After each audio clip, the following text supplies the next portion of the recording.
વડાપાવ ખાધા કેવા લાગ્યા? જોરદાર વડાપાવ લાગ્યા.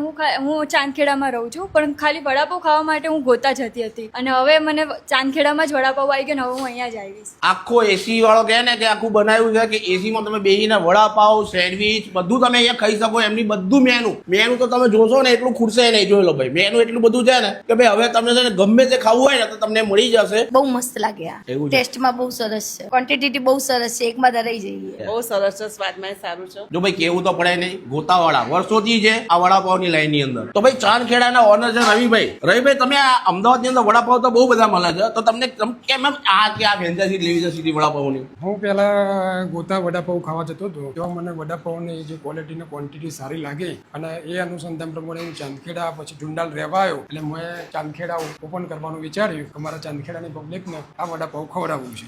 વડાપાવમાં આપણે વડાપાવ છે, પીઝા છે, જમ્બો સેન્ડવિચ છે, દાબેલી છે, પફ છે, સ્કાબન છે, બર્ગર છે, અને આ બધી જ વસ્તુ આપણે પ્યોર સિંગ તેલમાં આપવાના છીએ. અને ટૂંકમાં કહીએ ને કે ફાસ્ટ ફૂડની દરેક આઈટમ તમને છે ને અહીંયા રિઝનેબલમાં સારી ક્વોલિટીમાં મળી જવાની છે. આવવાનું આપણે શ્રી સરજુ અરેના કોમ્પ્લેક્સ, કડી નાગરિક ચોકડી, ચાંદખેડા. તો ભાઈ પહોંચી જજો.